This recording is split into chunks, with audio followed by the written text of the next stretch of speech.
नमस्कार विद्यार्थी मित्रांनो, माझ्या शिक्षक बंधू आणि भगिनींनो, मी शिक्षण विस्तार अधिकारी भाऊसाहेब सरक आपल्या हक्काचे व्यासपीठ यूट्यूब चॅनल टॅलेंट सर्चवर आपल्या सर्वांचं सहर्ष स्वागत करतो।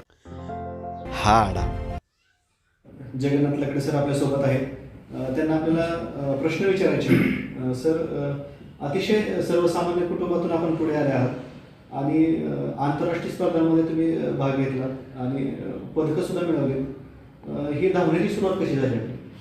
धावण्याची सुरुवात व्हायला तसं माझे कौटुंबिक पार्श्वभूमी ही खूप गरीब परिस्थिती होती आणि आईवडिलांनी माझ्या लहानपणीपासूनच कष्ट करण्याची सवय लावून दिली आणि त्याच्यामुळं मग सर्व घरातली कामं उरकून शाळेत मला घातल्यानंतर मी पळतच शाळेत जायचो।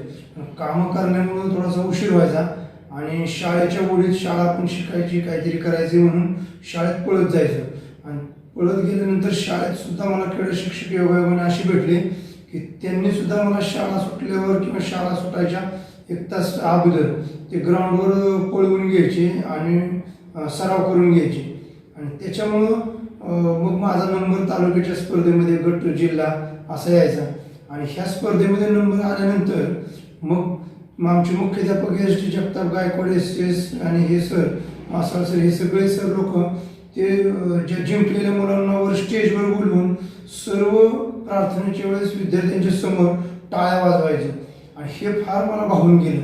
कारण एक कुठंतरी अभ्यासामध्ये थोडाफार प्रगती असणारा मुलगा आणि अशा गरीब पार्श्वभूमीतला मुलगा त्याला कुठंतरी टाळ्या वाजतायत आणि त्याच्यानंतर मग जे आजूबाजूची बेंचवर बसणारी मुलं विचारपूस करायची आणि ही एक मला भावून गेली ही घटना।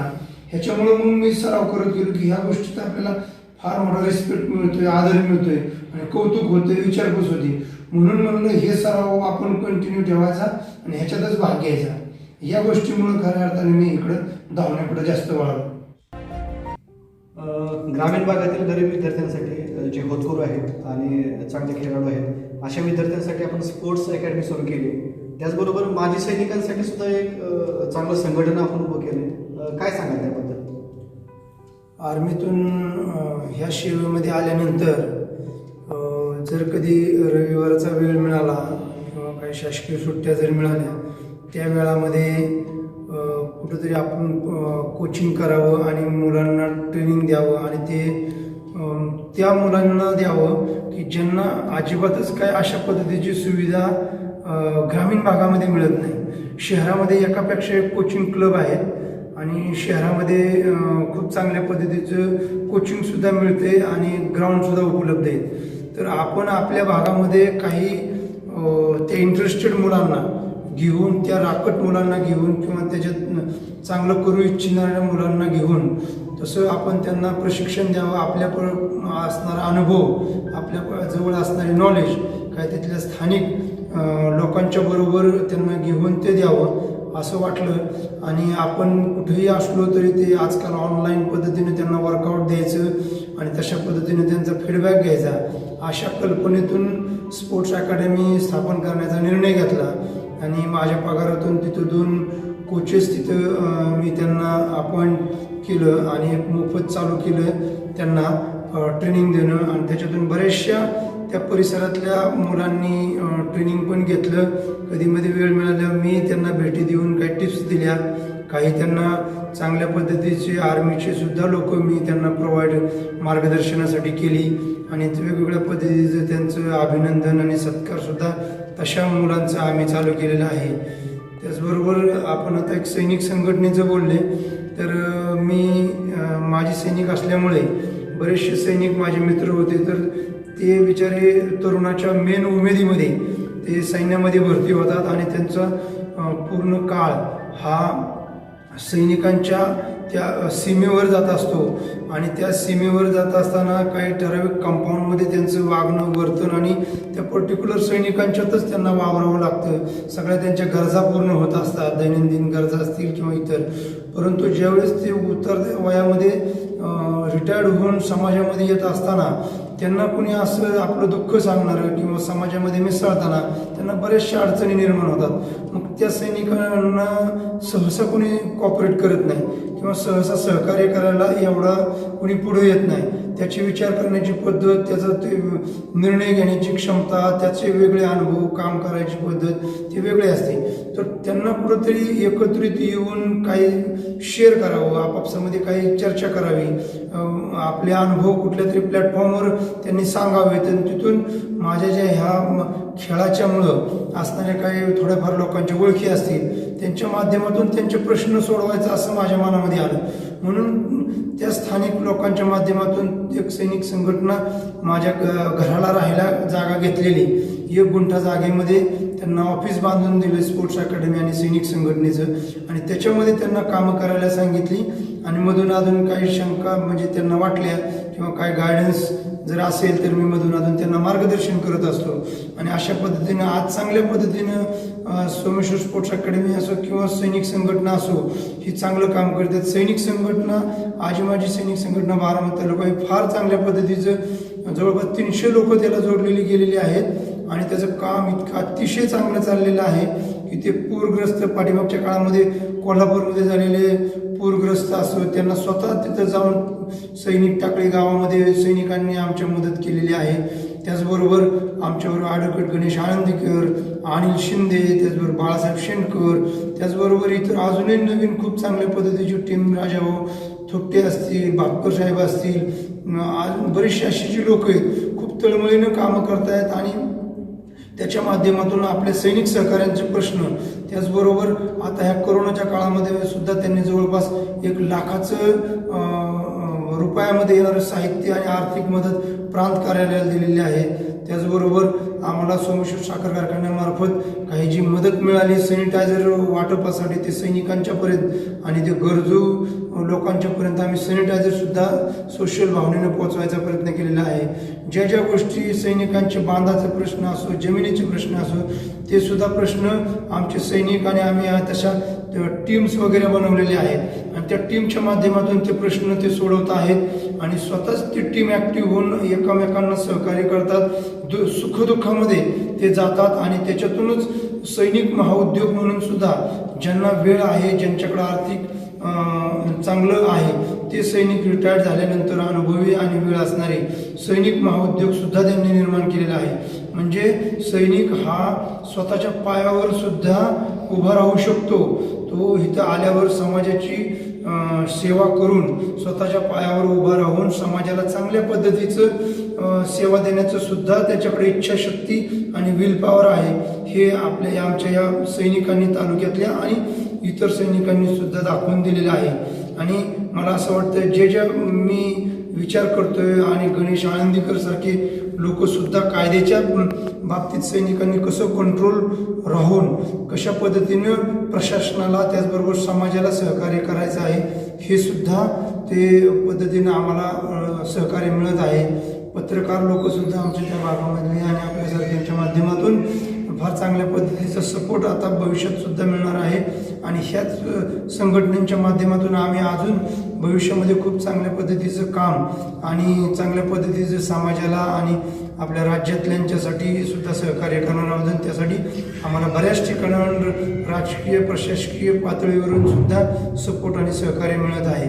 त्यासाठी या माध्यमातून केलेली जी कामाची जी सुरुवात आहे ती निश्चित चांगल्या पद्धतीनं सुरू झालेली आहे. या प्रशासकीय सेवेसोबतच आपण आजीमाजी सैनिकांचं संघटन असो किंवा स्पोर्ट्स अकॅडमीच्या माध्यमातून आपण पदकरू अशा गरीब तरुणांसाठी मोफत मार्गदर्शन करताय, मोफत ट्रेनिंग देताय त्यांना. तर ह्या माध्यमातून एक चांगलं मोठं काम, एक सामाजिक चळवळ आपण उभी केली. या दोन्ही कामासाठी आपल्याला खूप खूप शुभेच्छा. धन्यवाद सर. श्रीलंकेतील आशियाई क्रीडा स्पर्धेच्या निवडीनंतर आयुष्यातील प्रथमच विमान प्रवासावेळीचा प्रसंग त्यांना त्यांच्या संपूर्ण भूतकाळात घेऊन गेला. बेराडावर राहणारा, 2 वेळच्या जेवणाची भ्रांत असलेला, अनवाणी पायाने व एकाच गणवेशात वर्षभर शाळेत जाणारा एक गरीब मेंढपाळ कुटुंबातील सर्वसामान्य मुलगा स्वतःमधील क्षमता जाणतो. स्वतःच्या ध्येयावर लक्ष केंद्रित करून मार्गक्रमण केल्यास आयुष्यात किती आमूलाग्र बदल घडू शकतो. कालचा इतिहास आणि आजच्या यशानंतरचा हा उज्ज्वल वर्तमान यामधील अंतर मात्र जमीन अस्मानाचं होतं.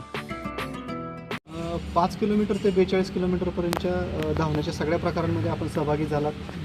सहभागी होऊन त्याच्यामध्ये यश संपादन केलं. या सगळ्या प्रकारांसाठी आपण कसा आणि किती सराव केला? 5 किलोमीटर आणि 10 किलोमीटर याच्यासाठी इंटरनॅशनल लेवलच्या स्पर्धेसाठी खूप सायंटिफिक पद्धतीचं ट्रेनिंग केलं. त्याच्यामध्ये ताकद वाढवणे, स्टॅमिना वाढवणे, लवचिकपणा वाढवणे, स्पीड वाढवणे या गोष्टींचा त्याच्यामध्ये प्रामुख्याने समावेश होता. आणि या स्पर्धांसाठी मी राजस्थानचे UL सैनी आर्मीचे कोच, त्याच्याचबरोबर SK प्रसाद इन्स्पेक्टर CSF, त्याच्याचबरोबर रशियन कोच, क्युबन कोच आणि केनियन कोच अशा वेगवेगळ्या कोचेसकडून सराव घेतला. तरी यांच्यासाठी या कोचेसकडून सराव घेऊन मी ट्रेनिंग केलं. त्याच्याचबरोबर पूर्ण सायंटिफिकमध्ये हिमोग्लोबिन किती पाहिजे, डाएट काय पाहिजे, मसाज कसं असायला पाहिजे, त्याच्याचबरोबर झोप आणि पल्स रेटवर या सगळ्या गोष्टींचा त्याच्यामध्ये समावेश करून भारतीय संघामध्ये प्रिपरेशन केलं आणि आंतरराष्ट्रीय स्तरावर खेळण्यासाठी तयारी करून घेतली गेली. तर ही साधारणतः क्वालिटी पद्धतीनं हा सराव होता. म्हणजे किती तास सराव करण्यापेक्षा किती क्वालिटीनं सराव करतो हे तिथं जास्त लक्ष त्यांनी दिलं. त्याचबरोबर 21 किलोमीटर आणि 42 किलोमीटर या स्पर्धांचा सराव मी 42 किलोमीटर करत असताना रोजचं 40 किलोमीटरचा सराव आर्मी स्पोर्ट्स इन्स्टिट्यूट पुणे येथे करत होतो. आणि त्या ठिकाणी सुद्धा अशाच पद्धतीचं खूप सायंटिफिक पद्धतीचं ट्रेनिंग, कार्बोहायड्रेट आणि हिमोग्लोबिन कसं अप होईल आणि हायल्टिट्यूड ट्रेनिंग पुण्यामध्ये चांगल्या मशिनरीज वर तिथं एक तशी सुविधा तयार त्यांनी करून माझ्यासाठी प्रोव्हाइड केली. आणि तशा पद्धतीने नॅशनल लेवलला गोल्ड मेडल मी घेऊ शकलो. अशा वेगवेगळ्या पद्धतीचं वेगवेगळं टाईम टेबल मॅनेजमेंट त्याला पद्धतीचं करून मी वेगवेगळ्या स्पर्धामध्ये जिंकून यशस्वी झालो. श्री जगन्नाथ खंडुल्लकडे यांच्या क्रीडा क्षेत्रातील या कार्याचा सन्मान म्हणून 2003-04 सालचा महाराष्ट्र शासनाचा मानाचा समजला जाणारा शिवछत्रपती क्रीडा पुरस्कार त्यांना देऊन सन्मानित करण्यात आलं. आर्मी कोच म्हणून 6 वर्ष काम करण्याची त्यांना संधी मिळाली. आर्मी, नेव्ही व एअरफोर्स या तिन्ही दलाचे कोच म्हणूनही त्यांनी 1 वर्ष काम केलं. आंतरराष्ट्रीय स्पर्धेत पदक विजेते असल्याने थेट शासकीय सेवेत त्यांना क्रीडा अधिकारी म्हणून 1 ऑगस्ट 2016 रोजी नियुक्ती मिळाली.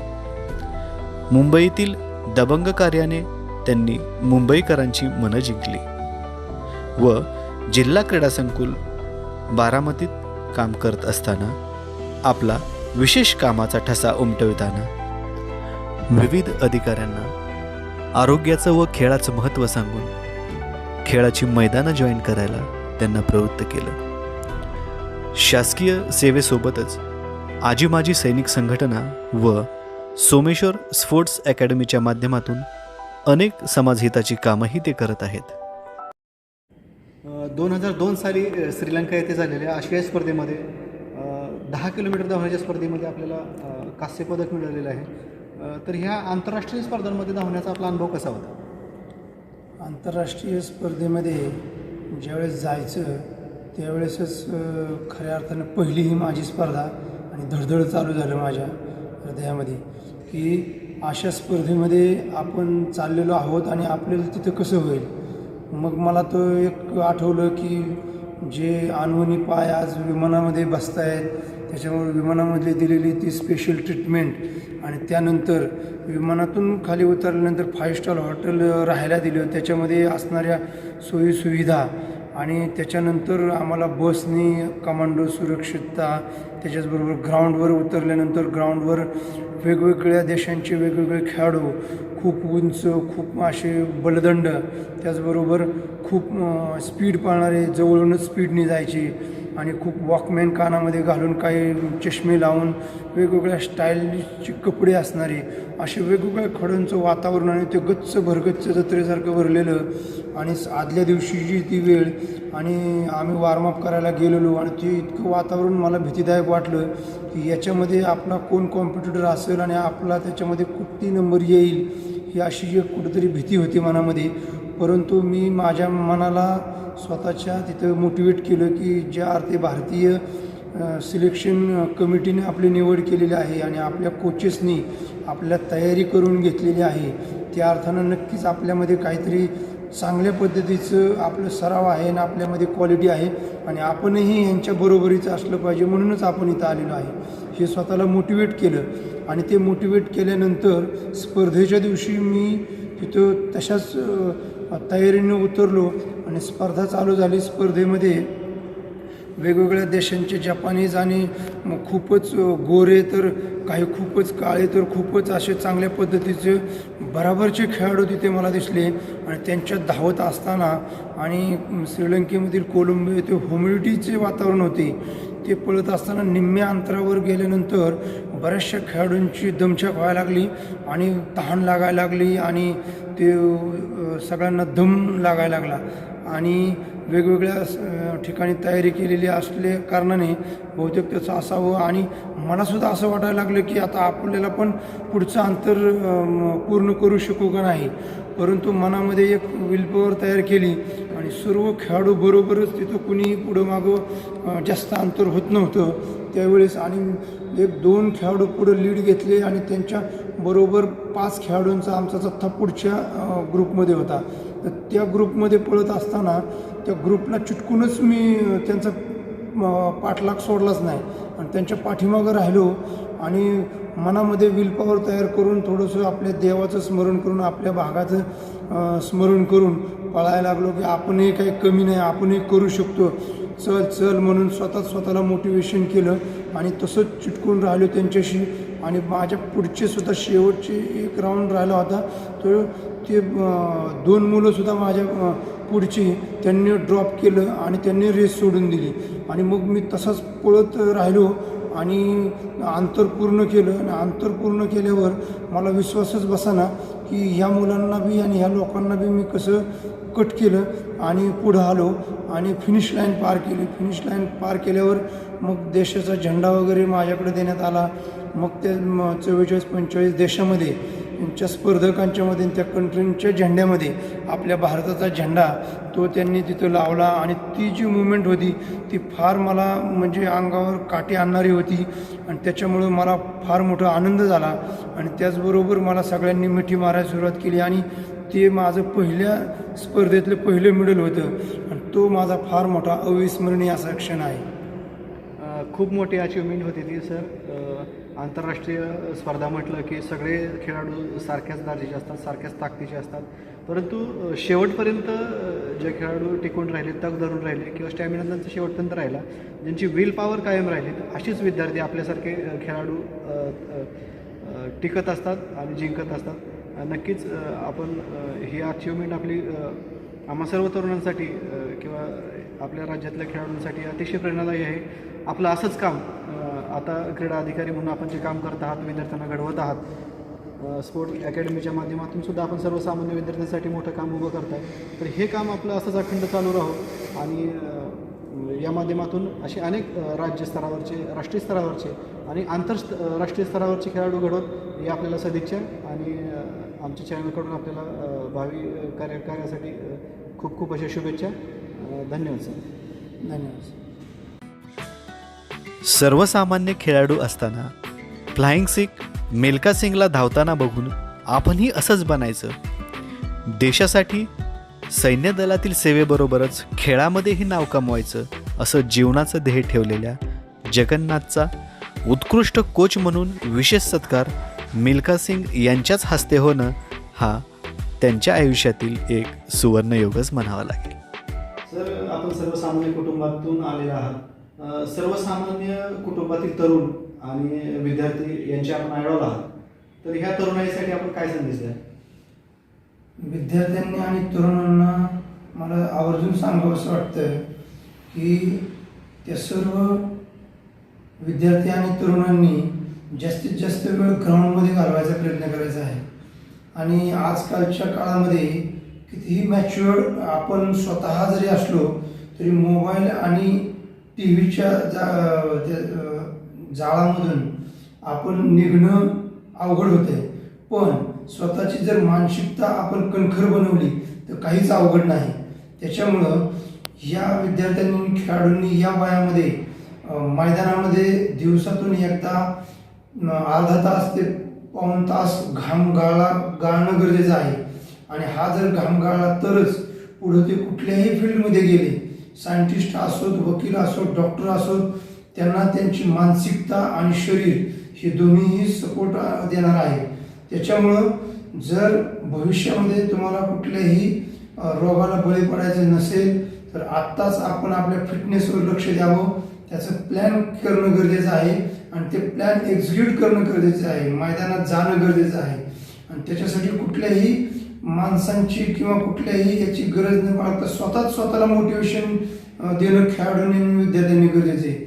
स्वतःचं टीचर या काळात जर आपण बनलं तर निश्चितपणानं आपण चांगलं स्वतःचं नाव आणि शरीर राहील, आपल्या परिवाराला त्याचं मदत होईल आणि निश्चितच देशासाठी सुद्धा त्याचा उपयोग होऊ शकतो. म्हणून आपण स्वतःसाठी वेळ काढा, प्लॅन मॅनेजमेंट करा आणि मैदानामध्ये घामगाळा. निश्चित आपण जे ठरवाल त्याच्यामध्ये यश मिळेल हे मी माझ्या अनुभवानं सांगतो. नक्कीच सर, आजच्या फास्ट फूडच्या आणि इंटरनेट आणि टी व्हीच्या जगामध्ये विद्यार्थ्यांनी मैदानावर जाणं आणि व्यायाम करणं आणि घाम गाळणं हा अतिशय मोलाचा संदेश आपण विद्यार्थ्यांना दिला. आपण आंतरराष्ट्रीय दर्जापर्यंत धावण्यामध्ये कामगिरी केली आणि आता तालुका क्रीडा अधिकारी म्हणून सुद्धा आपण इथं अतिशय खूप असं चांगलं काम करतायत. आपल्या हातून असेच हजारो विद्यार्थी, लाखो विद्यार्थी आपल्या माध्यमातून राज्य, राष्ट्रीय आणि आंतरराष्ट्रीय दर्जाचे घडवत आणि आपलं काम दिवसेंदिवस या आपल्या प्रशासकीय कामासोबतच आपण सामाजिक कामामध्ये पण नेहमी अग्रेसर राहिलेला आहात. तर हे दोन्ही कामं अशीच वाढत जावं आणि आपल्याला आपल्या हातून असेच अनेक विद्यार्थी घडवत या आपल्याला आमच्या YouTube channel talent search continues या चॅनलकडून आपल्याला खूप खूप शुभेच्छा. धन्यवाद सर. धन्यवाद. आशा आहे की शून्यातून सुरुवात करून आंतरराष्ट्रीय पातळीपर्यंत विशेष ठसा उमटविणाऱ्या या धावपटूचा हा जीवनपट बघून हजारो सर्वसामान्य कुटुंबातून पुढे येऊन स्वतःला सिद्ध करण्याची जिद्द व धडपड असलेल्या तरुणांना नक्कीच प्रेरणा मिळेल. धन्यवाद.